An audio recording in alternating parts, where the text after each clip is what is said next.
अब देखो, अब हमारे को इमेजेस फॉर्म करनी है। अब आप ना मेरे साथ मिलके इमेजेस बनाओ। देखो, सबसे पहली इमेज बनाते हैं आपके पास में, हमने ऑब्जेक्ट को रखा। अब हमारे पास रे डायग्राम्स है।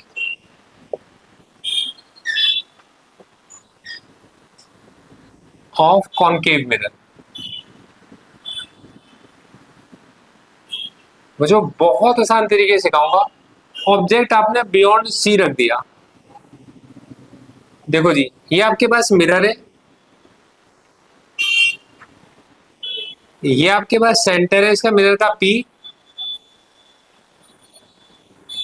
ये आपके पास मिरर का सेंटर कितना होगा सी, और यहाँ पर क्या होगा आपके पास में फोकस पॉइंट होगा एफ होगा। बस मिड पॉइंट आपको ढंग का बनाना चाहिए कि लगे वो मिड पॉइंट है, तो मेरे हिसाब से मिड पॉइंट यहाँ आ रहा है। चेक कर लेता हूँ, ये एफ यहाँ पर है तो यहाँ पर है, बिल्कुल ठीक है। तो F is the mid point. अब ऑब्जेक्ट को क्या रखा आपने बियॉन्ड सी, ऑब्जेक्ट को आपने यहाँ रखा है। तो ऑब्जेक्ट है आपके पास में ए बी, लाइट रे बिल्कुल स्ट्रेट जाएगी। जो लाइट रे स्ट्रेट जाएगी वो पास हो जाएगी आपके पास में फोकस से, एक लाइट रे फोकस से जाएगी और वो आपस में पैरेलल हो जाएंगी। जिस जगह पर भी ये आपस में मिलेंगे, ए बी ऑब्जेक्ट आपके पास इमेज बनाएगा ए डैश बी डैश। अब आप मुझे बताओ इमेज कैसी बनी है। इमेज फॉर्म इज कैसी है, सबसे पहले रियल, साथ साथ बनाते चलो ना। रियल, और कैसी है आपके पास इन्वर्टेड। लोकेशन क्या है, ठीक है, ये आपके पास में बिटवीन सी एंड एफ, कैसी है, बड़ी है छोटी है, डिमिनिश्ड।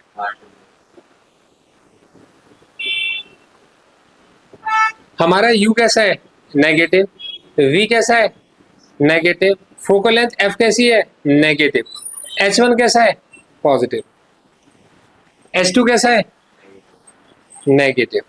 हमारे पास मैग्निफिकेशन क्या होती है आपकी, वी अपॉन यू, ठीक है। वी अपॉन यू मैग्निफिकेशन होती है, sorry h two upon h one होती है। आप h two upon h one लिखो। मैग्निफिकेशन है आपके पास h two upon h one, और यहाँ पर one upon f is equal to कितना आपका, वन अपॉन वी प्लस का वन अपॉन यू, जो कि मिरर फॉर्मूला है। आप इसे हमेशा ऐसे लिखोगे आप। तो ये आपके पास तब जब ऑब्जेक्ट आपका बियॉन्ड सी है। अब देखो सेकंड रहेगा, आप मेरे साथ साथ बना के चलो। आपसे कहते हैं ऑब्जेक्ट कहां पर है, सी पर है। तो ऑब्जेक्ट को आपने सी पर बनाया, कैसे बनाओगे, आपने मिरर लिया, आपने पोल लिया, ठीक है जी। यहाँ पर आपने सेंटर लिया, यहाँ पर आपने फोकस लिया। ये जितना है उतना ये है, थोड़ा सा हमेशा छोटे बना दो, थोड़ा सा दूर करना चाहिए। अब ये जितना है ये उतना है, हाँ लगभग सेम है। देखो आपके पास ऑब्जेक्ट आपने लिया ए बी, लाइट रे कहां से जाएगी, पहले लाइट रे आपके पास पैरेलल लाइट रे जाएगी, कहां से पास होगी, एक लाइट रे फोकस से जाएगी, कहां से पास होगी,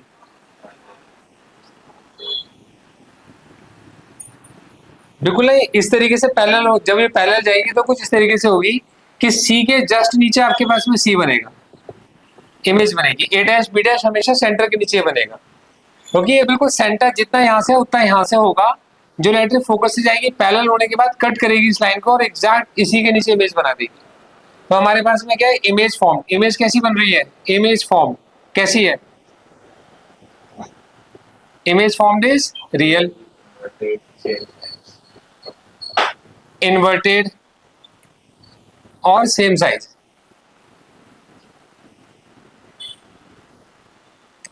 ठीक है जी। अब आपके पास में बताओ एच वन कितना है, पॉजिटिव।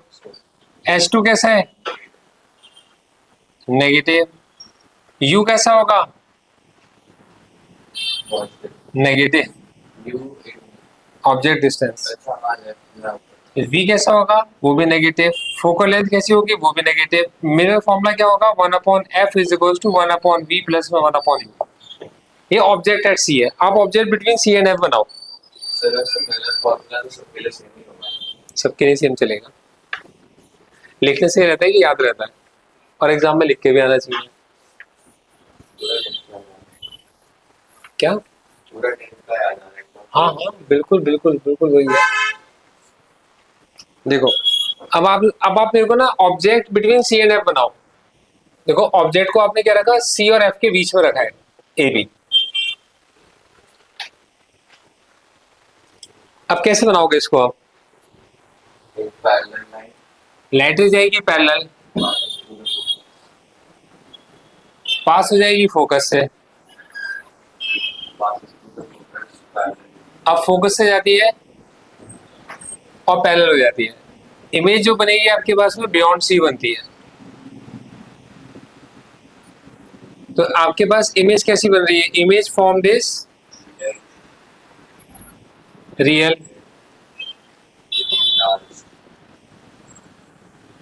इन्वर्टेड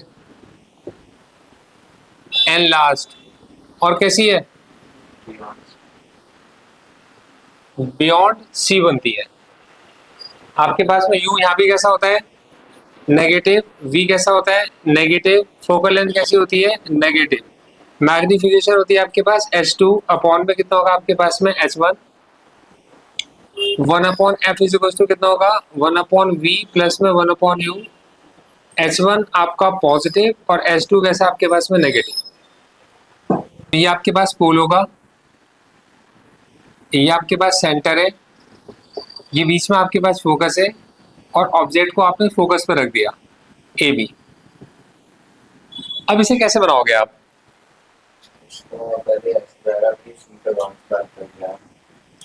देखो पहले लाइट आपने क्या करा, पैरेलल बना रहे हो फोकस से भेजने के लिए या सीधा पोल पे भेज दो?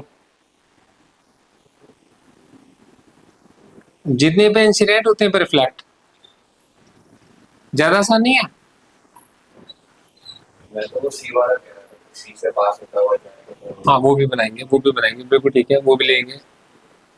अब लाइट्री हम लोगों ने क्या करा, एक ऐसी लाइट्री ली जो कुछ ऐसे जाती है कि आफ्टर रिफ्लेक्शन वो सी से पास हो जाती है। तो ये लाइट्री जो आपस में चल रही है, पैरेलल चल रही है और ये जाकर कहाँ पे मिलती है? इन्फिनिटी पे मिलती है।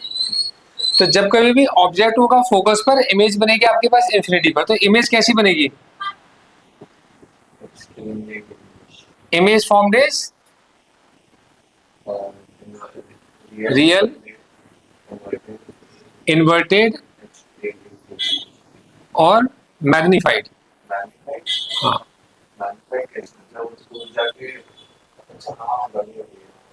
ठीक है ना, हाईली मैग्नीफाइड है तो मैग्नीफाइड मतलब बड़ी इमेज बन रही है। तो हाईली मैग्नीफाइड इमेज बनेगी आपके पास में और बनेगी कहां पर? एट इंफिनिटी बनेगी। तो यू कैसा होगा हमारा? नेगेटिव। वी कैसा होगा? Minus infinity. फोकल लेंथ कैसी होगी? नेगेटिव। H1 कैसा होगा? पॉजिटिव। H2 तो बहुत ही बड़ा होगा, ये भी आपके पास में ये नेगेटिव होगा। मैग्निफिकेशन हो गया आपके पास H2 अपॉन H1 और 1 upon f is equal to कितना होगा आपका? 1 अपॉन वी प्लस में 1 अपॉन यू। अब देखो लास्ट वाला केस बहुत इंपॉर्टेंट है। ऑब्जेक्ट को रखा आपने एफ एंड पी के बीच में। हाँ ये सबसे ज्यादा इंपॉर्टेंट है।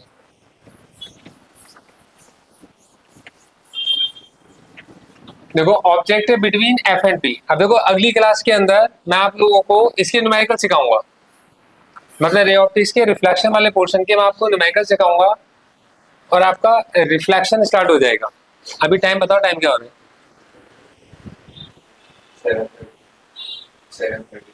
30 हो गए?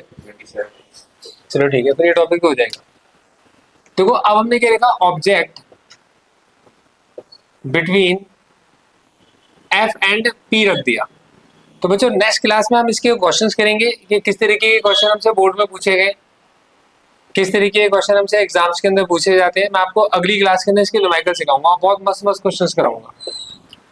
ये आपके पास में पोल है, ये आपका सेंटर है, बीच में कहीं पर आपके पास में फोकस है और ऑब्जेक्ट को आपने ए और बी, आपने ऑब्जेक्ट को रख दिया फोकस और पोल के बीच में। कैसे बनाओगे इमेजेस? बिल्कुल सेम जैसे फोकस पे किया था। पहले लाइट रे कहां पर जाएगी? पोल पर। फिर आप इसको रिफ्लेक्ट कर दोगे। नेक्स्ट लाइट रे कहां पर जाएगी आपके पास में? सेंटर से जाएगी और वो सेंटर से ही बाहर निकल जाएगी। अब आपको जो इमेज मिलेगी, इमेज कैसे मिलेगी आपके पास में? पीछे कहीं किसी पॉइंट से आती हुई।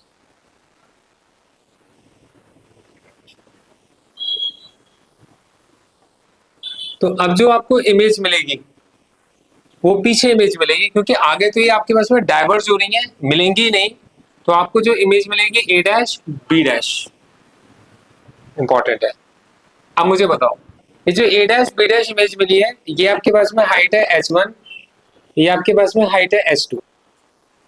अब आप मुझे बताओ क्या होगा, u कैसा होगा? है जी, U positive. ऑब्जेक्ट कहां पर है? लेफ्ट में, नेगेटिव। v कैसा होगा? v होगा हमारे पास में पॉजिटिव। हाइट h1 कैसी होगी? Positive. हाइट h1 होगी पॉजिटिव। हाइट h2 कैसी होगी? हाइट h2 कैसी होगी आपके पास में? पॉजिटिव होगी। अब सुनो, हमारे पास में जो 1/f है, 1/f कितना है? 1/v, और प्लस में कितना है? 1/u है। आपके पास में जो मैग्निफिकेशन m है वो इज इक्वल टू कितना आपके पास? h2/h1 है। अब सुनो, हमारे पास में हाँ बस ये चीज है, u नेगेटिव है, v हमारा नेगेटिव ना होगा, इस बार पॉजिटिव है, और बाकी सारी चीजें सेम है, और कुछ नया नहीं है। यहाँ तक का कॉन्सेप्ट क्लियर है? किसी को यहाँ तक कोई भी डाउट Image was virtual. है जी? Image virtual. वर्चुअल होगी। अब बस एक लास्ट टॉपिक मैं आपको समझा रहा हूँ। हाँ, इमेज फॉर्म दिस।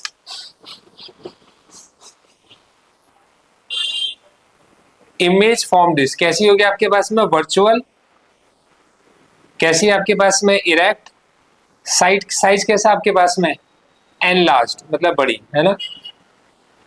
और आपके पास में बिहाइंड द मिरर, मिरर के पीछे बनती है। यहाँ तक का क्लियर है? अब बस मैं आपको एक लास्ट टॉपिक समझा रहा हूँ, और फिर उसके बाद ही हमारा खत्म हो गया,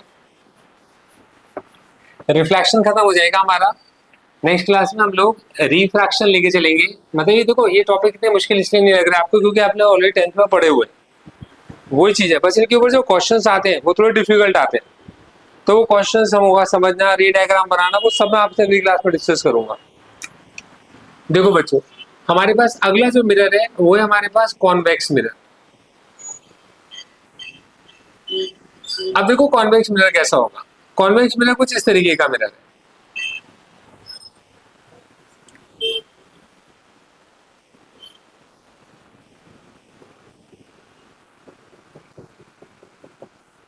ये आपके पास में पोल है, ये इसका फोकस है, ध्यान समझना। और यहाँ पे क्या होगा आपके पास में? सेंटर ऑफ कर्वेचर है। इसकी फोकल लेंथ कैसी होगी? राइट साइड में तो हमेशा पॉजिटिव होगी। फोकल राइट साइड में तो फोकल लेंथ कैसी होगी? हमेशा पॉजिटिव होगी। अब देखो ध्यान समझो, एक लाइट रे आपने, एक ऑब्जेक्ट आपने ए बी बनाया, ये ऑब्जेक्ट आपका ए बी है। लाइट रे जाती है पैरेलल, कहां से पास होगी? Focus. तो लाइट रे को पास तो फोकस से होना चाहिए। Appear.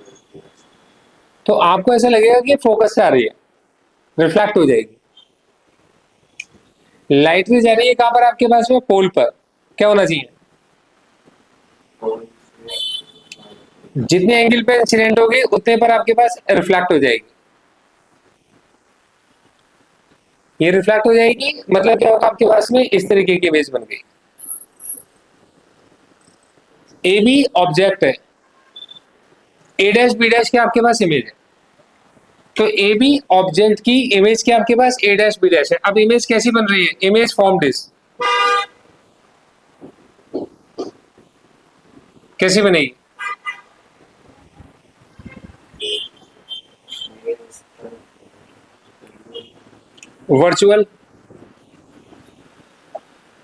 इरेक्ट, और छोटी बनेगी। मतलब कैसी बनेगी? डिमिनिश्ड बनेगी।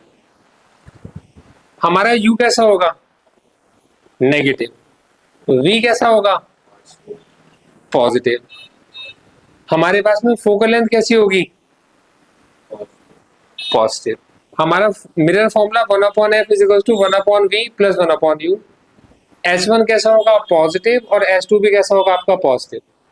अब प्रथम आपने मुझसे कल कहा था कि हम लोग कार का जो मिरर होता है, कार के मिरर में पीछे की चीज को भी देख सकते हैं। वो जो हमारे पास में छोटी सी वो चीज जो हमारे पास होती है वो दिखाई देती है। आपके ऑब्जेक्ट क्या है? बहुत बड़ा है, उसकी जो इमेज है वो कैसी बनती है? डिमिनिश बन रही है, इतनी छोटी बन रही है कि आप उसको इजीली देख पा रहे हो। मैं ये बात से भी एग्री करता हूँ कि कोई चीज जितनी ज्यादा दूर है हमारे पास में, कोई भी छोटी सी चीज में हम उसको देख सकते हैं। हम ऐसे करके लेंस में उसको देख सकते हैं, बिल्कुल ठीक बात है, देख सकते हैं, किसी में देख सकते हैं। पर हमें ना एक अप्रोप्रिएट लेंथ जो है आपके पास में कितनी होनी चाहिए और कि हम उसे आराम से देख भी पाए। बहुत दूर जाकर अगर हमारी इमेज इसके अंदर बन भी गई मिरर के अंदर, तो क्या हम उसके अंदर अपने आप को देख पाएंगे? मेरे पास तो बस इसको कह रहा था ना कि हाँ, बिल्कुल ठीक बात कह रहे हो, बना देख सकते हैं हम लोग। तो वो इमेज तो बन जाएगी आपके पास, पर एक पर्सन खुद अपने आप को देखने के लिए उसको कितने मिरर की हाइट की रिक्वायरमेंट है, और ये भी हाफ हाथ की, और उसको भी उसको ना एग्जैक्टली कहाँ रखना पड़ेगा? अपने हेड की लेंथ के सामने के नीचे रखना पड़ेगा। मतलब जितना हेड और आईज है उनके जो मिड पॉइंट है यहाँ तक, यहाँ पे ही उसको प्लेस करना पड़ेगा। ना ऊपर प्लेस करके ना नीचे प्लेस करके एग्जैक्ट कर सकते हैं। अब अगर आपने प्लेस कर दिया तो आपको अपनी हाइट को एडजस्ट करना, मतलब डिस्टेंस को एडजस्ट करना पड़ेगा, थोड़ा सा आगे या थोड़ा सा पीछे, कि आपके पास में हेड की रिफ्लेक्टेड रे आपकी आईज तक पहुंच जाए, और आपके टो की जो रिफ्लेक्टेड रे वो भी आपकी आईज तक पहुंच जाए, कि आप अपने आप को पूरा देख पाओ। आपके दोनों क्वेश्चन के आंसर हो गए। कार के लिए कौन सा मिरर लगा होता है? कॉन्वेक्स मिरर लगा होता है। कार में हमेशा कॉन्वेक्स मिरर लगा होता है, ठीक है। जब आप क्या कहते हैं किसी नाई की दुकान पर जाते हो ना, बार्बर शॉप पे जाते हो, तो वहां पर कौन सा मिरर लगा होता है? वहां पर कॉनकेव मिरर लगा होता है। वहां पर आपको अपनी इमेज बड़ी दिखाई देती है। तो जो शेव करने वाला मिरर है, मतलब शेविंग मिरर है, वो कॉनकेव मिरर होता है। और जो रियर व्यू मिरर है वो हमेशा कॉन्वेक्स मिरर होता है। कॉन्सेप्ट समझ में आ गया आप लोगों को? यहाँ तक का क्लियर है बच्चों? यहाँ तक का क्लियर है? चलो ठीक है, अब 5 मिनट का ब्रेक दे रहा हूँ आप लोगों को, पानी वानी पी लो आप लोग, और मैं आप लोगों का स्टार्ट करता हूँ मैथ्स का। इतने मैथ्स के डाउट्स इकट्ठे कर लो।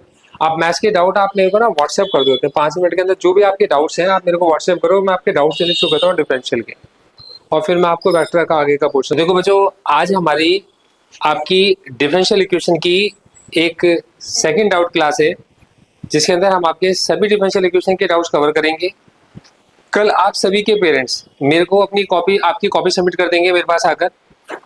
मतलब मेरे को इंटीग्रेशन, एप्लीकेशन ऑफ इंटीग्रेशन और डिफरेंशियल इक्वेशन के, मैं आपके सिलेबस के सारे टॉपिक्स के इंपॉर्टेंट क्वेश्चंस आप लोगों को भेज चुका हूँ। मुझे उन सारे इंपॉर्टेंट क्वेश्चंस की कॉपी आप मेरे को भेज दोगे। पहले मैं देखूंगा आप सबका काम कंप्लीट है या नहीं है।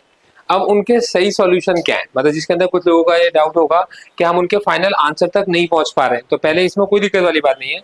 उनके एग्जैक्टली सही सॉल्यूशन क्या है, तो मतलब मैं किसी एक की कॉपी, जिसकी भी कॉपी सबसे साफ सुथरी, अच्छी और कंप्लीट होगी, जिसकी भी होगी, मैं उसको प्रॉपर उसके आंसर, उसके फाइनल आंसर तक सॉल्व करके मैं आपको उसकी एक मास्टर पीडीएफ बनाकर आप लोगों के साथ में शेयर कर दूंगा।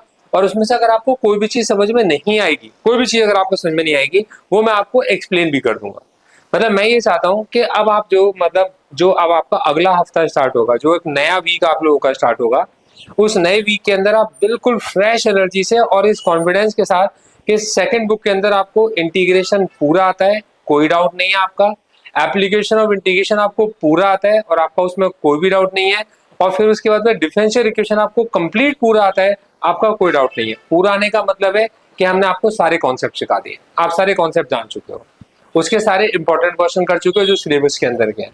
फिर उसके बाद मैं आप लोगों को जो क्वेश्चन दूंगा, फिर मैं आपका एक रिवीजन असाइनमेंट बनाऊंगा। वो रिवीजन असाइनमेंट में आपको इन तीनों चैप्टर को रिवाइज करने के लिए बनाऊंगा, और वो मैं आपको प्रैक्टिस असाइनमेंट देता रहूंगा। आपके पास जैसा टाइम हो आप उस प्रैक्टिस असाइनमेंट को सॉल्व करते रहना, बाद में उसकी डाउट क्लास लेंगे। लेकिन नेक्स्ट वीक में मेरा पूरा फोकस होगा एक ऐसे इंपॉर्टेंट चैप्टर को सिखाने के लिए जो चैप्टर आपको सबको डिफिकल्ट लगता है। मेरे को मतलब आप ना, आपके स्कूल में आपके दोस्त आपको मिलेंगे आपके साथ जब पढ़ रहे होंगे, और आप लोग मतलब इस चैप्टर को सीखने के बाद, देखो अभी तक मैं आपने एक जिस चीज के बारे में मैंने आपसे कहा होगा, आपको सब चीजें बिल्कुल वैसी वैसी मिली हुई होंगी। मैंने आपसे कहा था इंटीग्रेशन, जिसका छूट गया वो उसको कभी भी नहीं कर पाया, और उसका इंटीग्रेशन छूटा हुआ रह जाता है। तो इंटीग्रेशन आपको मतलब पर्पसली फोकस करके आपको पीछे पढ़ के आपसे इंटीग्रेशन की कॉपी कंप्लीट कराई, उसका फायदा आपको डिफरेंशियल में देखने को मिल गया होगा। आपने डेफिनेट इंटीग्रेशन की, फायदा आपको एप्लीकेशन ऑफ इंटीग्रेशन में देखने को मिल गया होगा।